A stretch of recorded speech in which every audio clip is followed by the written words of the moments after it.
Que el domingo pasado tuvimos la primera parte del estudio, el nuevo orden mundial. A lo largo de la historia dijimos el domingo pasado que el mundo ha conocido muchos sistemas, muchas formas de gobierno, dictaduras, monarquías, teocracia, etc. Pero el nuevo orden mundial, el nuevo gobierno mundial va a ser completamente diferente, aunque tendrá de todo un poco, será un sistema distinto. En los próximos años, las leyes, el comercio, la política, la economía, todo va a cambiar. Estamos a punto de ver cambios que durante milenios no se han producido, pero el mundo va a experimentar unos cambios tremendos. Y tenemos que saber cómo estar preparados y cómo reaccionar y comportarnos ante estos cambios. Y en el capítulo 13 del libro del Apocalipsis nos habla de un hombre, de un personaje que recibe a lo largo de la Biblia muchos adjetivos, muchos nombres. El anticristo, el cuerno pequeño, el hombre de pecado, el hijo de perdición, God, etc.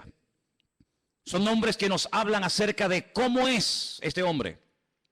Pero hay un versículo que la semana pasada no tocamos y que yo, antes de entrar a hablar del segundo personaje que juntamente con el anticristo van a llevar las riendas de este mundo en los últimos tiempos, no tocamos, y es el versículo 2, Apocalipsis 13, verso 2. Y ahí se nombran tres animales diferentes. Tres animales que los que hemos estudiado la Biblia sabemos qué está tratando de decir Juan, de una forma, digamos, oculta, ¿no? Apocalipsis 13:2 dice que la bestia, y hablamos del anticristo, era semejante a un leopardo, pero sus pies eran como de oso, pero su boca dice que era como boca de león. ¿Te das cuenta? Hay tres animales diferentes. Su apariencia, la palabra semejante es muy importante en la Biblia, Selem. Cuando tenemos una fotografía, tenemos una imagen de una persona real, de una persona que existe, pero tenemos una fotografía, una imagen para que te hagas una idea de cómo es esa persona.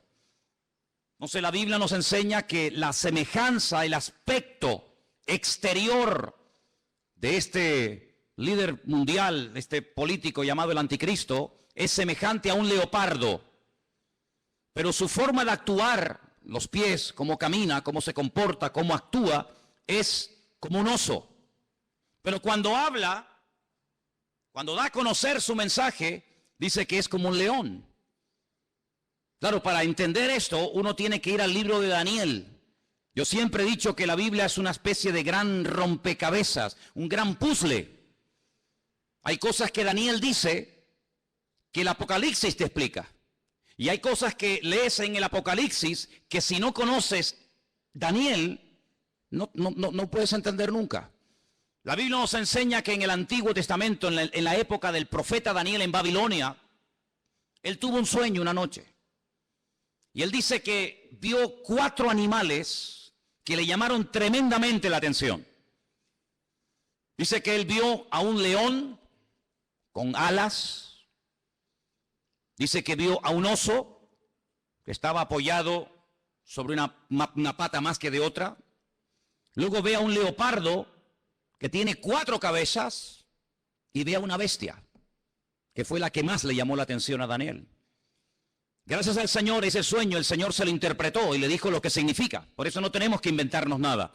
Simplemente ir a la Biblia y ver qué explicación le dio el Señor a Daniel sobre ese animal, esos animales. Y le dijo, mira, el león es Babilonia. Amén. El león es el imperio que en este momento tú conoces y gobierna toda la tierra, Babilonia. Ese imperio caería, ese imperio desaparecería con el paso del tiempo y se levantaría otro imperio, que era el imperio de los medos persas, que está tipificado o representado por el oso. Los medos persas también caerían, desaparecerían de la escena mundial y se levantaría un tercer imperio tremendamente poderoso, el imperio de Alejandro Magno, los griegos, representado con un leopardo de 4 cabezas. Y finalmente dice que ve una bestia, no es un animal normal y corriente, es algo extraño, es una bestia, es un monstruo que dice que tiene 10 cuernos y bueno, es un animal indescriptible porque ya te digo, no existe. La historia nos enseña que Alejandro Magno cuando murió no dejó descendencia. No ocupó su hijo y posteriormente el hijo de su hijo el trono, sino que Alejandro Magno murió sin dejar descendencia. Algunos dicen que era homosexual y que nunca se casó y tuvo hijos. Su imperio, que era un imperio enorme, que se extendió por todas partes del mundo conocido, cuando él muere, se divide en 4 pedazos. Y 4 de sus generales más conocidos, Casandro, Lisimaco, Teleuco y Ptolomeo, se apoderaron de lo que antiguamente fue un solo reino, pero que ahora son 4. Y cada uno toma posesión de uno de estos pedazos. Así que sabemos que el león es Babilonia, el oso son los persas o los iraníes, y el leopardo era Grecia. ¿Y qué es lo que está diciendo el Señor a Juan en Apocalipsis capítulo 3? Que cuando aparezca en la escena mundial este hombre, que vamos a llamarlo el anticristo, va a tener de todo un poco. Su apariencia, su aspecto va a ser el de un leopardo, es decir, el de un griego. Cuando él se mueve, se comporta, toma decisiones, se actúa, dice que actuará como un oso, es decir, como un persa. Pero dice que cuando abre la boca y hable, se va a comportar como un león, como un babilónico. Claro, hay que ir a la historia y analizar y estudiar cómo eran esos pueblos. Porque aunque eran todos imperios terribles y paganos y idólatras y despiadados, hay características de unos que otros no tienen. Por ejemplo, los griegos le dieron mucha importancia al aspecto físico, al hedonismo, al vivir bien, al pegarte la gran vida. Pero cuidado, no eran ateos. Los griegos no eran ateos. Les recuerdo que cuando el apóstol Pablo fue a Grecia, a un lugar público llamado el Areópago, donde se compartían las enseñanzas, y allí estaban los filósofos de la época, el apóstol Pablo dijo: hoy paseando por vuestra ciudad, por Atenas, he observado que ustedes los atenienses sois gente muy religiosa. No eran ateos, pero eran religiosos. Dice que al apóstol Pablo le llamó la atención que vio un altar donde no había ninguna imagen, pero había una inscripción que decía: al Dios no conocido. Es decir, por si acaso nos hemos olvidado de reverenciar o de adorar a un Dios que no sabemos cómo es, le ponemos una inscripción para que no se sienta ofendido. Luego, una de las características de los griegos era que le daban mucha importancia a la cultura, a la filosofía, a los deportes. Ellos fueron los inventores, los creadores de las Olimpiadas. Ellos le daban mucha importancia al aspecto físico. Llenaron toda Jerusalén y el mundo conocido de antaño de gimnasios. Le daban mucha importancia al culturismo, al aspecto físico. Pero también eran personas que tenían grandes problemas con la lujuria. La mayoría de ellos eran bisexuales, le gustaban tanto los hombres como las mujeres. Eran personas que no tenían ningún tipo de escrúpulos. Eran personas que no tenían ningún tipo de moral. Eran personas que le daban rienda suelta a cualquier impulso de la carne. Con tal de que te sientas bien, lo puedes hacer. ¿Quieres ser homosexual y eso te hace sentir bien? Adelante. ¿Quieres ser cualquier otra cosa? Adelante. En otras palabras, no te reprimas. No tengas ningún recato, ningún principio moral o espiritual, sino rienda suelta a los impulsos. El anticristo será así. El anticristo no será un ateo, pero será una persona, un libertino, una persona que le dará igual lo que sea, con tal de que la gente se sienta contenta y feliz. Por eso dice que su aspecto, su forma de ser es como la de un griego, una persona que le da lugar a la carne, al hedonismo.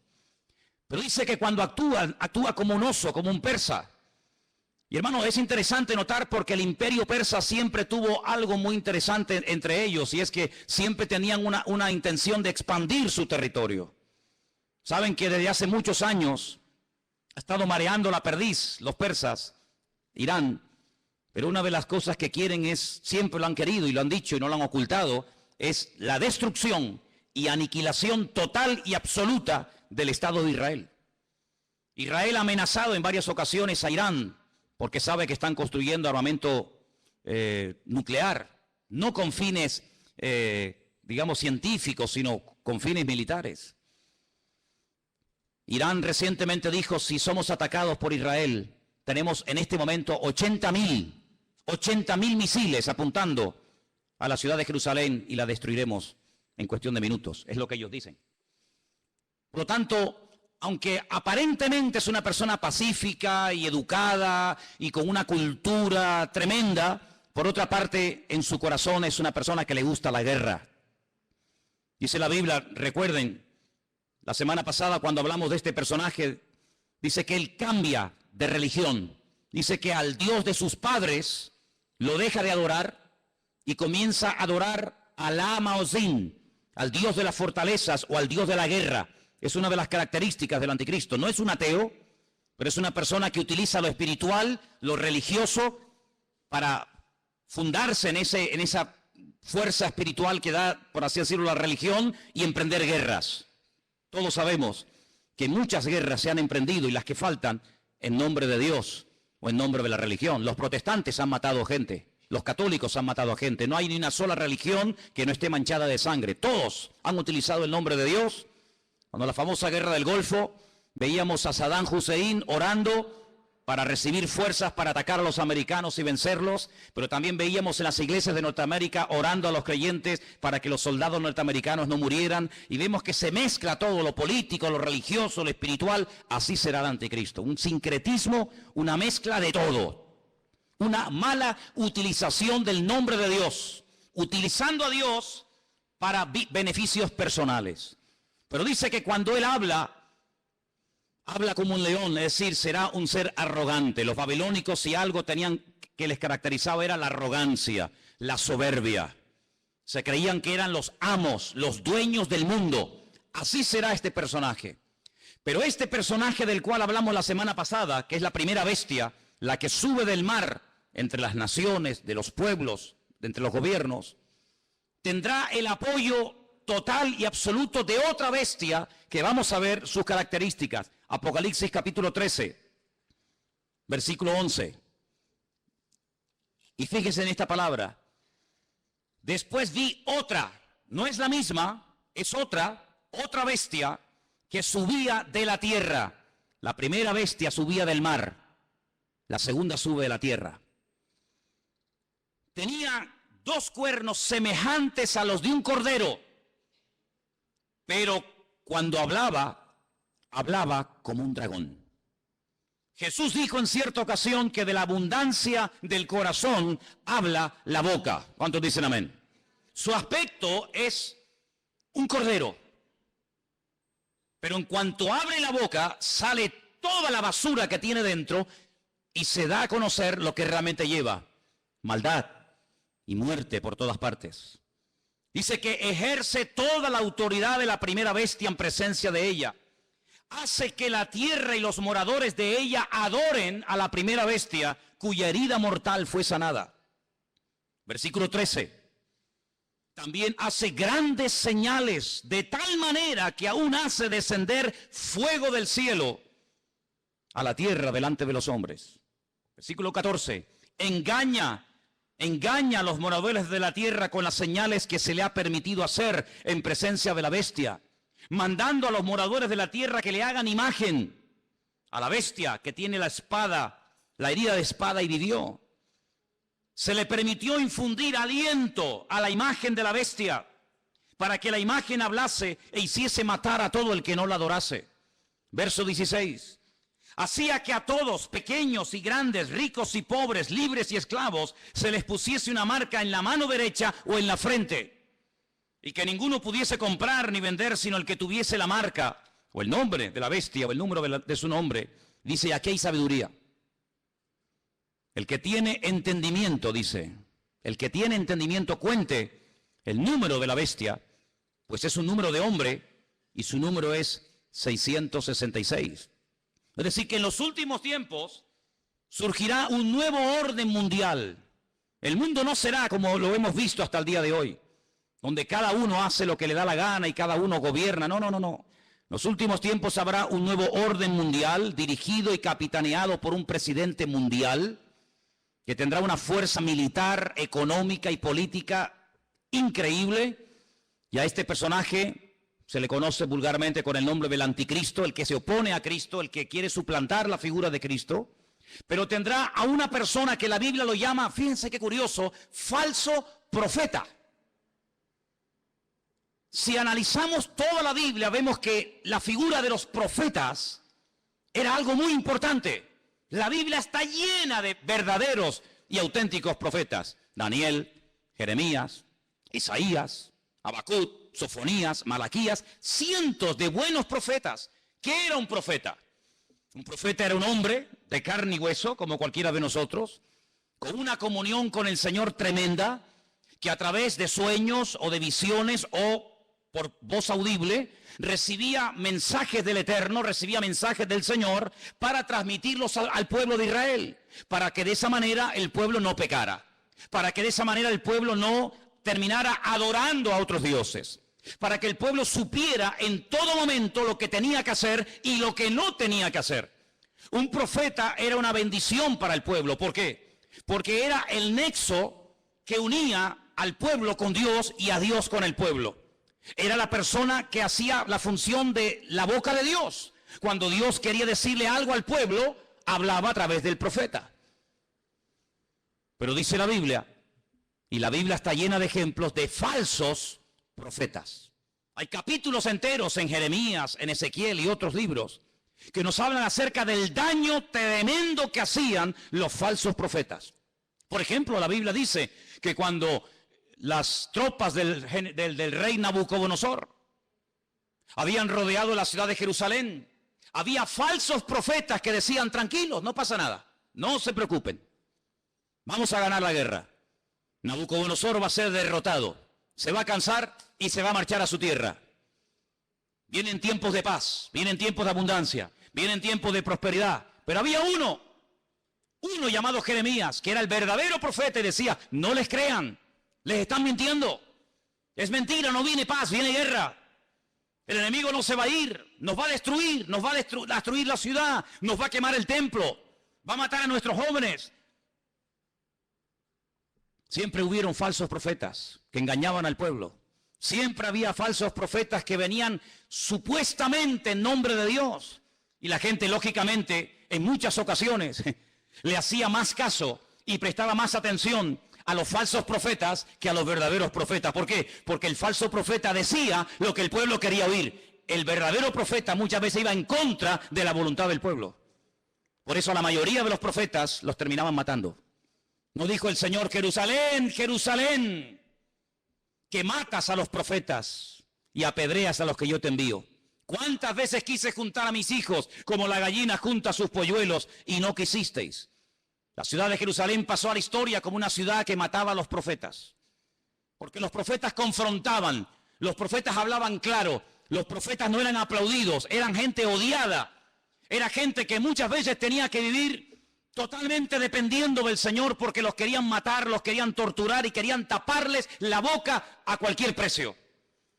Y curiosamente dice la Biblia que el anticristo tendrá el apoyo incondicional de un hombre que no va a ser un político. Recuerda eso, el falso profeta no será un político, será una persona que se encargará fundamentalmente de 4 cosas. Primera, lo hemos leído, versículo 12.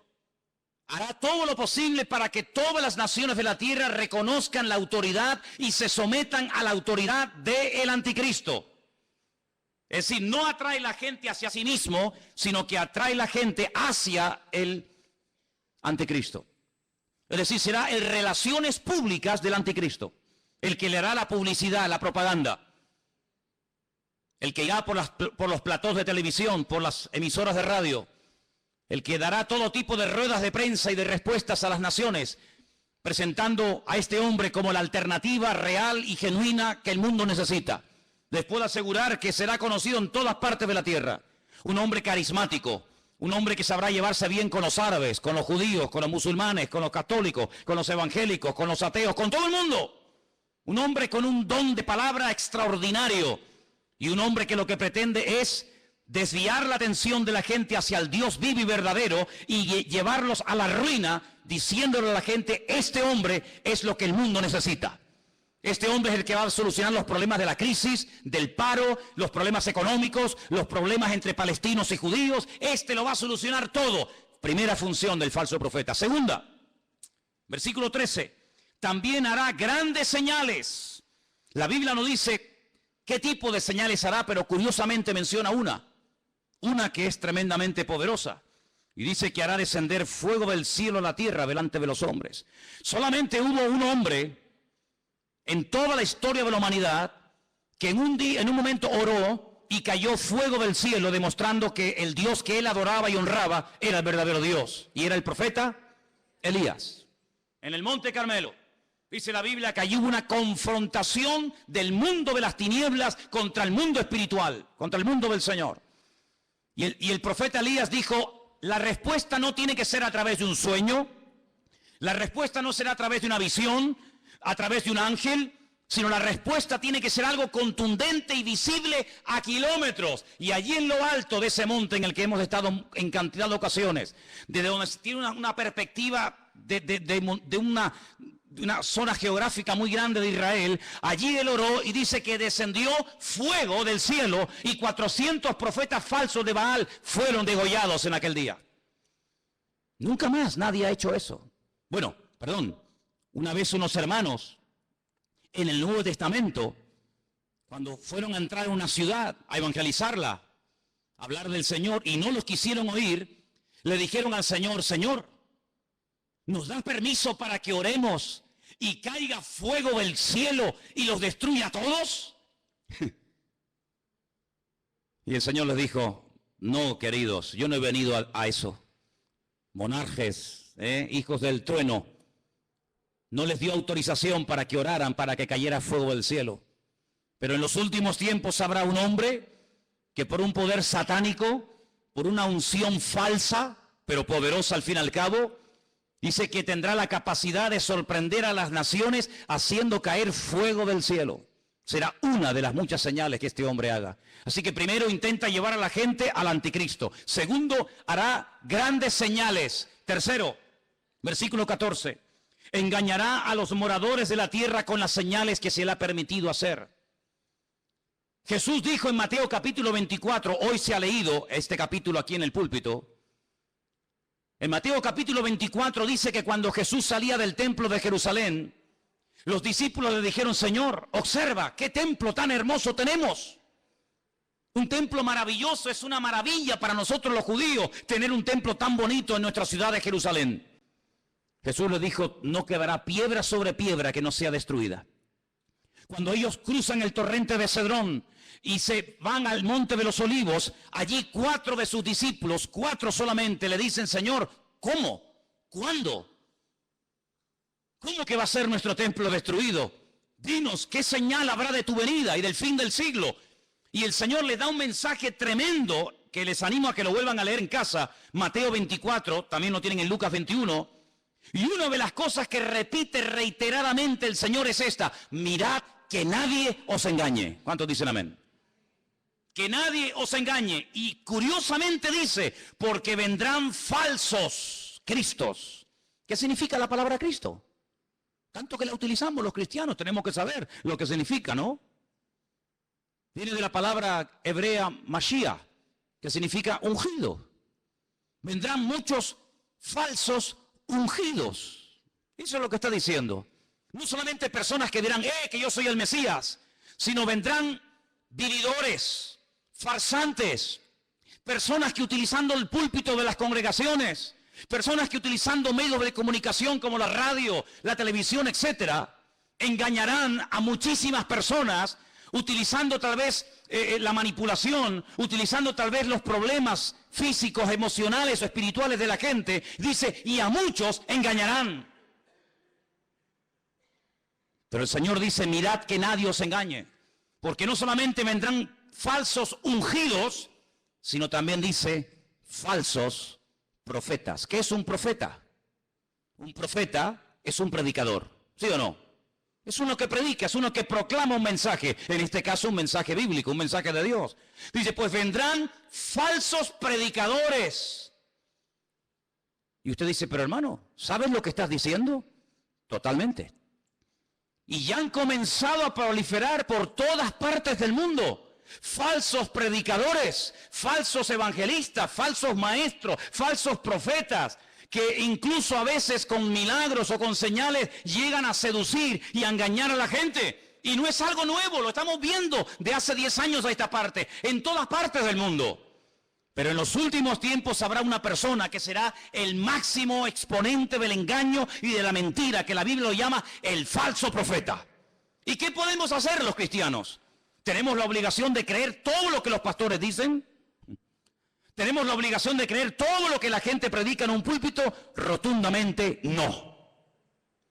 La Biblia nos enseña que cuando una persona proclama el evangelio, y más cuando una persona se llama o se autodenomina profeta, la congregación, la audiencia, el pueblo que escucha el mensaje, tiene que filtrar, tiene que analizar, tiene que escudriñar si lo que este hombre está diciendo es palabra de Dios o es falso. No se puede decir amén a cualquier enseñanza, hermanos. Yo soy vuestro pastor hace 14 años en esta iglesia. Pero el día que yo me aparte del evangelio, el día que yo me aparte de la verdad, el día que yo les enseñe algo falso, no me crean, no vengan más a este lugar. Porque la Biblia nos enseña que la oveja tiene la obligación de rumiar la comida antes de tragársela. ¿No hablamos hace poco de una de las características de las ovejas? ¿Sí o no? ¿Y cuál es una de las características de la oveja? Que es un animal rumiante. ¿Y qué es un rumiante? Un animal que primero mastica, mueve la comida, la saborea, la prueba, y luego después de haberla masticado bien, se la traga. Y esa es una de las características que tenía que tener un animal limpio para poder ser ingerido. El Señor dijo que tenga pezuña y que sea rumiante. Y el Señor quiere que tú seas, permíteme la palabra, un rumiante. Una persona que diga, un momento, te he oído, he prestado atención, he tomado buena nota. Perfecto. Déjame analizar a través de las Escrituras si lo que tú hoy nos has enseñado, si la palabra que nos has traído es bíblica o es mentira y es falsa. Dice la Biblia que cuando Pablo fue a la ciudad de Berea, ¿os acordáis? Dice que los judíos de la ciudad de Berea escucharon a Pablo durante varias semanas, durante varios días de reposo en la sinagoga, compartir la palabra. Pero dice que eran gente más noble que los de Tesalónica. ¿Por qué dice la Biblia que los judíos de Berea eran diferentes a los judíos de Tesalónica? Dice, porque ellos comprobaban cada día en las Escrituras si las enseñanzas que el apóstol Pablo le daba a la congregación eran palabra de Dios o no eran palabra de Dios. ¿Cuántos dicen amén? Por lo tanto, hermanos, yo siempre les he animado, siempre les he dicho, y lo seguiré diciendo cada día, que ustedes tienen la obligación de escudriñar las Escrituras, de conocer la palabra de Dios, de no tragarse todo lo que oigan, de no tragarse todo lo que vean y oigan en internet, de no decir amén a todo, de no abrir su corazón a cualquier ministerio, de no dejarse ministrar por cualquier persona que aparentemente tiene palabra, hace milagros, señales y prodigios, pero alto, la Biblia nos enseña que el falso profeta no solamente será un tremendo predicador, un tremendo orador increíble, sino que además será una persona que su ministerio, entre comillas, estará caracterizado por señales, milagros y prodigios. ¿Qué te parece? Pero ¿sabe qué? En el versículo 13 dice que este hombre hará grandes señales, grandes señales. Usted tiene que prestar atención a esas señales. ¿Por qué? Porque no toda señal es evidencia de que le está dando gloria y honra al Señor y que esa unción viene de parte del Señor si no sabe Dios de dónde viene. El falso profeta se diferencia del anticristo en tres cosas muy importantes. Primero, su procedencia es diferente. El mundo de la política produce, permítame la expresión, la política produce, es el terreno donde se levanta el anticristo. El falso profeta no se levanta del mundo de la política. El falso profeta se mueve en el terreno religioso, en el terreno espiritual. ¿Se han dado cuenta que en los últimos años ha habido muchos intentos por tener una religión? Lo intentó la New Age, la nueva era. Lo ha intentado el Vaticano en múltiples ocasiones con las famosas reuniones ecuménicas. Los Bahá'í ya propusieron hace muchos años haber una religión mundial, porque fíjense qué curioso, este continente en el que vivimos, el continente europeo, en 2 ocasiones se ha enfrentado a muerte un país contra otro. ¿Sí o no? Primera Guerra Mundial, Segunda Guerra Mundial, unos contra otros, millones de muertos, ciudades arrasadas completamente, familias destruidas. Europa quedó totalmente en ruinas. Pero eso ya pasó a la historia. Antes los que se peleaban, ahora son amigos. Ahora comen juntos. Ahora hacen negocios juntos. Ahora se venden los productos unos a otros. Luego ya no estamos en un tiempo de guerra en Europa. Estamos, entre comillas, en un tiempo de paz. Ya no nos peleamos unos contra otros, ¿ve? Porque en una guerra todos pierden. Ahora nos unimos en una unidad política y económica y donde tenemos todos en común una misma moneda. ¿Sí o no? Usted puede viajar por Europa, por muchos países, y no tiene que cambiar en un país la moneda, en otro la otra, sino que con una misma moneda se puede mover. Ya no hay fronteras. ¿Se acuerdan cuando viajamos por Europa? Ya no hay fronteras. Puedes pasar de un país a otro prácticamente ya. A cualquier hora puedes pasar de un país a otro. Pero falta una unidad. Sí, hay una unidad militar, hay una unidad política, hay una unidad económica, pero no hay una unidad espiritual. El anticristo, a través del falso profeta, una de las cosas que tratará de mover en el mundo es que la gente llegue a la conclusión de que no es bueno que haya tantas religiones, sino que lo mejor es que haya una religión donde todos se sientan a gusto. Ya hace años están tratando de crear el Crislam. El Crislam, quieren unir el Islam con el cristianismo. En muchas congregaciones evangélicas, ya la palabra Jehová o la palabra Yahvé o la palabra el Eterno o la palabra Dios ha desaparecido. Ya hay una nueva versión circulando de la Biblia en muchas iglesias evangélicas del mundo donde aparece la palabra Alá. En el principio creó Alá los cielos y la tierra. Alá lo que estamos diciendo. En otras palabras, para llevarnos bien, quitemos la palabra Dios, pongamos la palabra Alá. Hay muchas Biblias donde han quitado la palabra sangre. Es increíble cómo puede haber instituciones evangélicas que han quitado la palabra sangre de la Biblia, porque es una palabra que choca o es una palabra muy fuerte. Amados hermanos, vienen tiempos de cambios como ustedes no se pueden ni imaginar. Vienen tiempos en los que no solamente lo económico cambiará de una forma tremenda, sino lo espiritual cambiará de una forma que ustedes no se pueden ni imaginar. Ahora quiero leerles un versículo que se encuentra en Apocalipsis 16:13, donde dice que el falso profeta y el anticristo harán algo que muchas veces no se menciona. Y vamos a leerlo. Apocalipsis 16, versículo 13. Y dice así: vi salir de la boca del dragón, Satanás, de la boca de la bestia, el anticristo, y de la boca del falso profeta, 3 espíritus inmundos a manera de ranas. Son espíritus de demonios que hacen señales y van a los reyes de la tierra en todo el mundo para reunirlos a la batalla de aquel gran día del Dios Todopoderoso. Una de las cosas que el mundo tiene que conocer y ustedes, hermanos, tienen que saber, porque la Biblia lo profetiza con cientos y miles de años de antelación. Cuando te pregunta la gente, ¿y tú crees que habrá una tercera guerra mundial? ¿Crees que otra vez el mundo volverá a enfrentarse y a matarse y a pelear los unos contra los otros? Y yo te digo, no te quepa la menor duda. La pregunta no es si se van a pelear, la pregunta es ¿por qué tardan tanto en enfrentarse los unos contra los otros? El mundo se está convirtiendo en un caldo de cultivo donde la violencia y la agresividad será algo normal. Miren los colegios, hermanos. Hay muchos colegios en los Estados Unidos que es un peligro.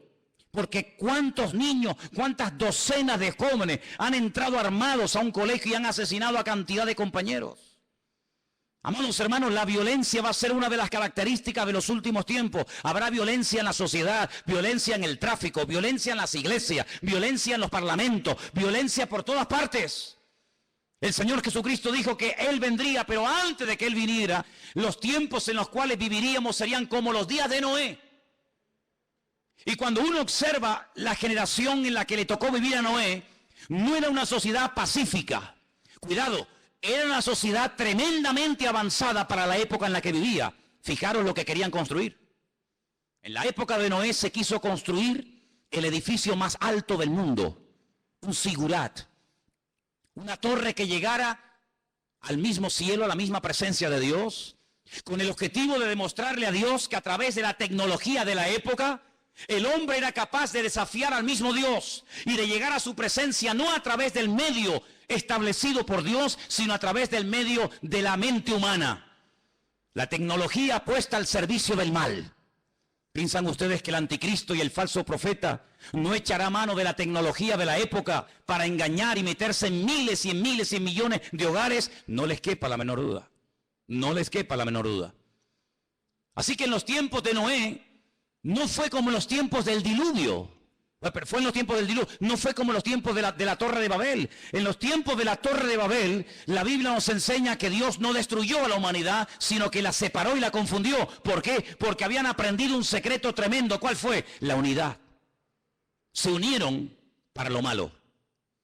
Sin embargo, en el tiempo del diluvio, se mataban los unos a los otros.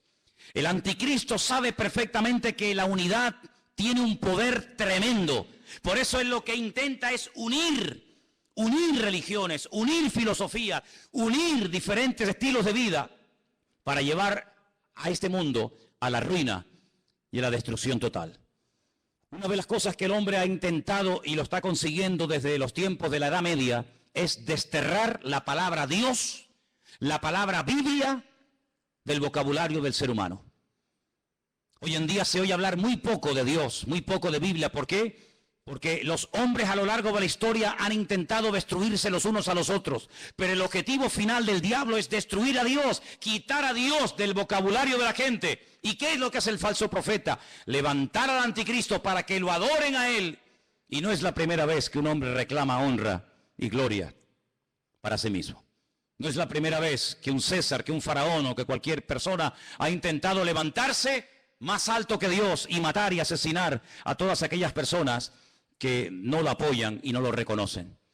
Una de las cosas que hará el falso profeta es algo tremendo. Dice que marcará, sellará a la gente. Ahora, esto no es nada nuevo. Si ustedes leen esta noche tranquilamente en casa el capítulo 9 de Ezequiel, recuerden, Ezequiel capítulo 9, ustedes se van a dar cuenta que el Señor, antes de ir a la ciudad de Jerusalén y permitir que las tropas enemigas la destruyeran, Él dijo: ponle una marca a mis hijos en la frente y en la mano, para marcar, hacer una diferencia entre el que cree y en el que no cree, el que es mío y el que no es mío. Y dice la Biblia que marcaban a la gente en las manos. El anticristo, el diablo, que es un imitador de la obra de Dios, lo que intentará es marcar a la gente como si fueran animales. Ya hablamos la semana pasada de ese famoso microchip, un sistema muy interesante, muy moderno, que intentará facilitarle la vida a la gente, sobre todo a la hora de comprar, a la hora de vender, a la hora de viajar, no perder el dinero, tener en todo momento encima tuyo todos tus datos económicos, tus datos de vacunas, etcétera, etcétera. Ese microchip ya existe. No es una ciencia ficción. Los animales, los perros, me imagino que en Suiza será igual. Aquí es obligatorio que los animales tienen que llevar un chip. Y si un animal se pierde con una máquina, el doctor, el veterinario, sabe en todo momento cómo se llama ese animal, si está vacunado, dónde vive, cómo se llama su dueño, etcétera, etcétera. Pues lo que empezó con los animales terminará con el ser humano. Porque para el diablo los seres humanos son como animales. Por eso la famosa teoría de la evolución equipara y nivela al hombre al nivel de la bestia. En la famosa Constitución Europea, creada, diseñada y escrita por el famoso Jacques Chirac, jefe de toda la masonería europea, él puso al mismo nivel a un animal que a un hombre. De tal manera que si un hombre quiere casarse con un perro, con un gato, con una vaca o con cualquier animal, lo puede hacer. ¿Por qué? Porque al fin y al cabo todos somos animales. Sin embargo, desde el punto de vista bíblico, Dios dignifica a la raza humana por encima del animal. ¿Cuántos dicen amén? El animal está para servir al hombre, no el hombre para servir a la bestia. Pero en los últimos tiempos Satanás intenta marcar a los hombres como si fueran animales. Y les cierra las posibilidades de poder comprar, de poder vender, de poder buscarse la vida si no te dejas marcar. Pero esa marca, esa especie de microchip indeleble, invisible, que no molesta, que está ahí dentro y ni te enteras que está, también permite en todo momento tener a la población mundial localizada en cualquier parte donde se encuentre. Así de claro. Dice que este microchip está alimentado por una pequeña pila de litio, de tal manera que si la persona en un momento determinado decide quitárselo y lo toca y lo abre, se envenena la sangre por esa sustancia. Pero en todo momento esa persona está localizada y ya en muchos lugares, gente multimillonaria y personas importantes están poniendo esa especie de marca de microchip interno en su piel. ¿Para qué? Para estar localizados en caso de que sean secuestrados y que en cualquier momento los puedan localizar. Sí, suena como ciencia ficción, ¿verdad? Suena como algo de Steven Spielberg, ¿no? Suena como algo que tú dices, pero esto es una cosa increíble. Vuelvo a hacerles la pregunta que les hice el domingo pasado. ¿Cómo hace 2000 años un hombre llamado Juan, pescador de Galilea, un hombre que no fue a la universidad, ni tuvo en sus manos nunca un ordenador, ni tuvo nunca en sus manos un móvil, ni toda la información que tú y yo podemos tener ahora mismo? ¿Cómo es posible que este hombre nos dé unos datos de la civilización de los últimos tiempos de una forma increíble, hasta el punto que hay momentos en los que él llora escribiendo el libro del Apocalipsis, viendo lo que se avecina y viendo lo que viene? Es el hombre que dice que en los últimos tiempos el famoso río Éufrates se secará para que millones de soldados vengan desde el norte, casi diríamos como que en línea recta, y se den cita en el valle de Jezreel, en la zona de Megiddo, para llevar a cabo la gran batalla, la famosa batalla del Armagedón. Sabemos que en el punto de mira hay un pequeño pueblo que tiene 22.000 kilómetros cuadrados. Un pueblo que ha sido el pueblo más odiado, más perseguido de toda la historia de la humanidad. Y es el pueblo de Israel. Así de claro. Dios decidió que su hijo naciera en una pequeña aldea insignificante de Israel llamada Betlehem, la casa del pan. Belén la conocemos nosotros. Dios decidió que su hijo naciera y viviera en ese pequeño país, que allí predicara, que allí sanara a los enfermos, que allí demostrara lo que era y a lo que vino, que allí lo mataran, que allí resucitara, que allí ascendiera y que allí volverá otra vez por segunda vez, según la palabra de Dios. Y sabemos que los tiempos se acortan. La Biblia dice que los últimos tiempos tendrán que ser acortados, porque si el Señor no acorta los tiempos, la maldad llegará a un nivel, a una envergadura de tal magnitud que dice que nadie podría salvarse aunque quisiera. Por eso, amados hermanos, tenemos que doblar la guardia como iglesia. Tenemos que meternos en las páginas de la Biblia.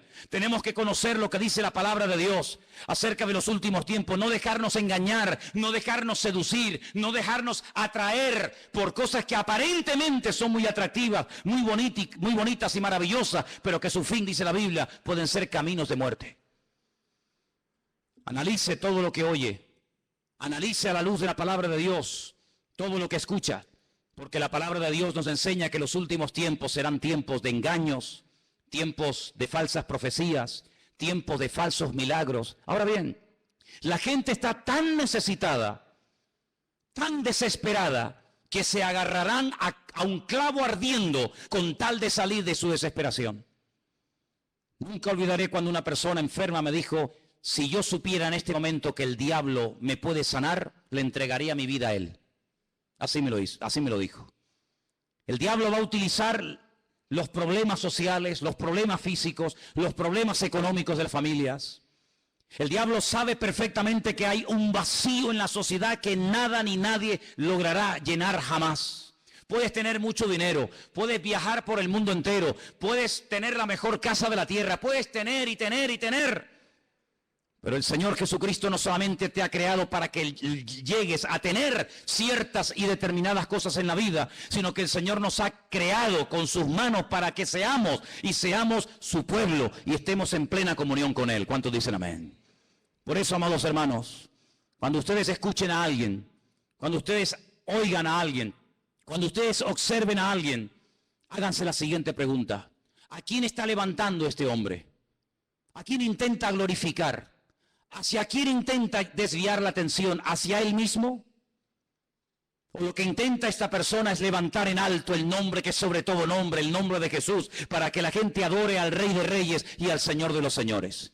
Esa es una de las características de un verdadero hombre de Dios y de un verdadero cristiano y cristiana. Una persona que no intenta llamar la atención sobre sí mismo, sino que emplea su testimonio, su antigua vida, sus malos hábitos, etcétera, etcétera, para que la gente reconozca que el cambio se ha producido, no porque se lo ha propuesto, no porque tuvo una fuerza de voluntad increíble, sino porque hubo un Dios todopoderoso que le transformó, que lo cambió y que lo llenó y que hoy le da la gloria a ese Dios. ¿Cuántos dicen amén? Así que, amados hermanos, el falso profeta, qué interesante. Hay iglesias que se llaman, y no tengo nada en contra de ese nombre, pero iglesias que han decidido llamarse Iglesia de la Profecía. Y hay muchísimas personas que les encanta todo lo profético.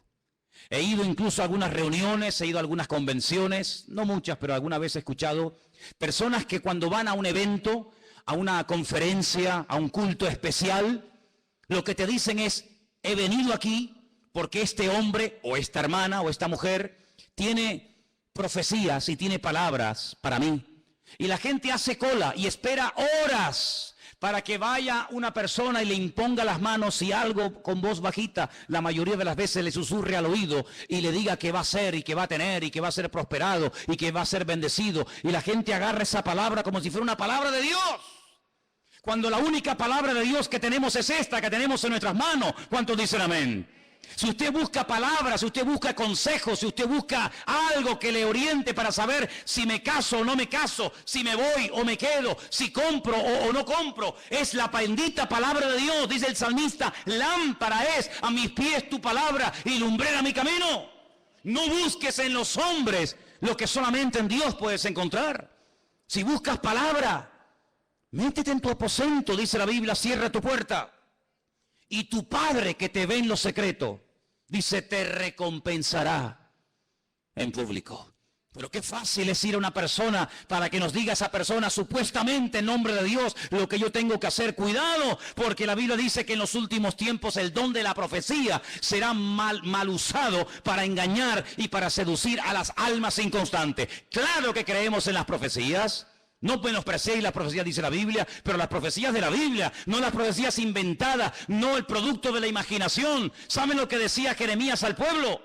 Ustedes, Dios no los ha enviado a ustedes, ustedes profetizan y tienen el descaro y la desfachatez de esperar que lo que han profetizado se cumpla cuando saben que Dios no está hablando a través de vuestras bocas.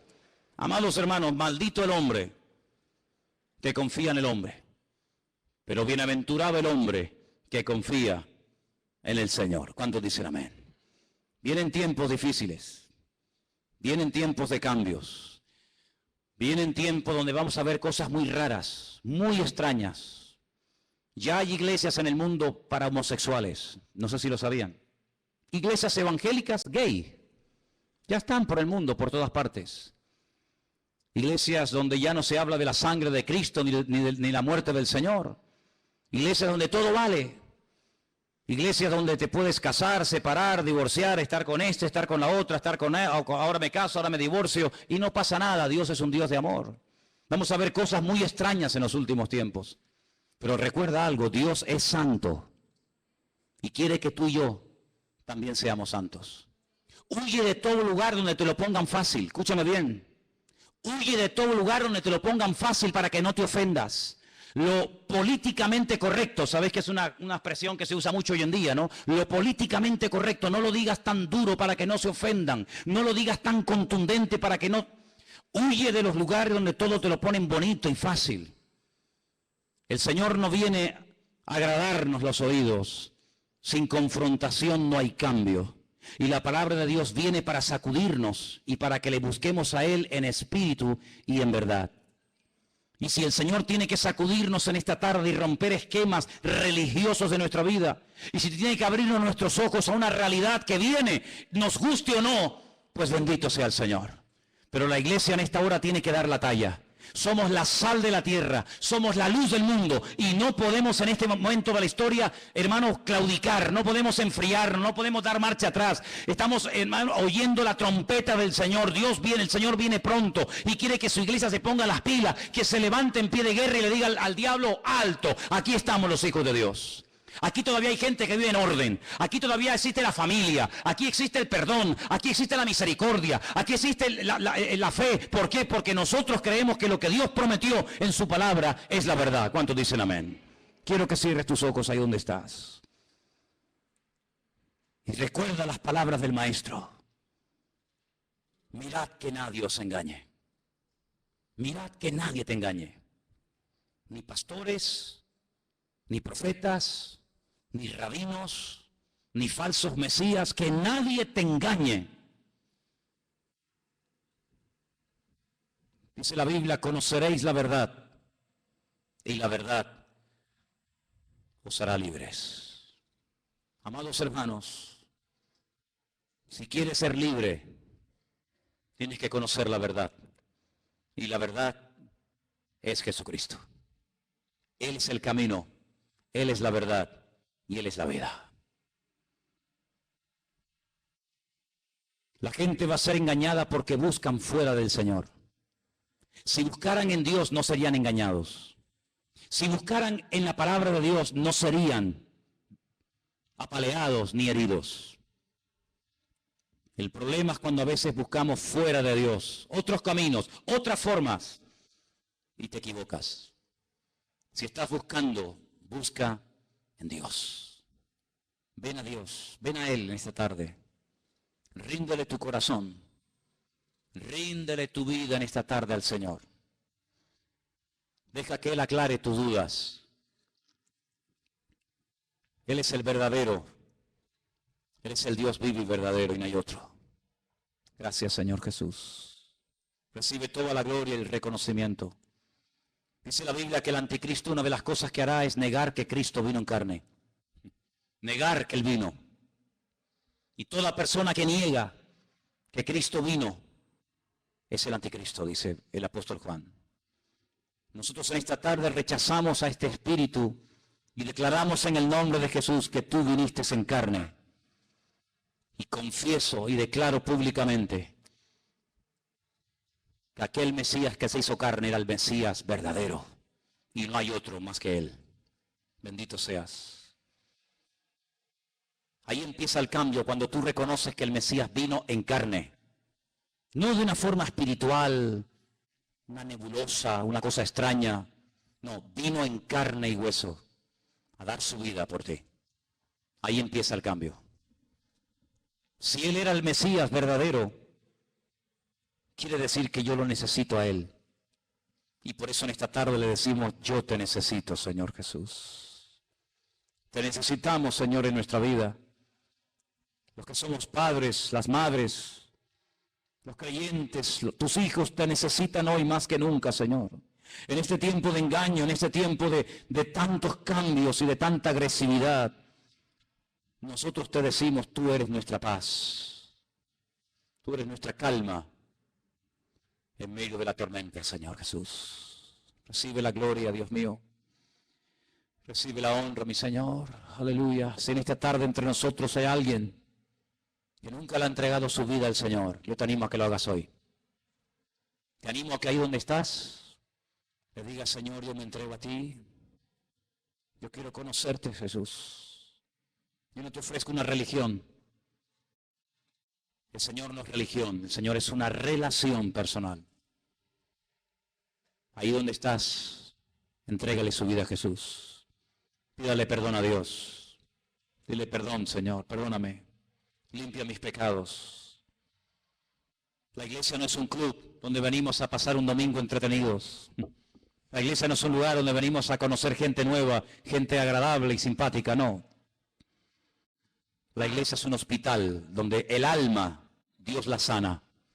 Donde el hombre puede comenzar a cambiar y vivir una vida nueva.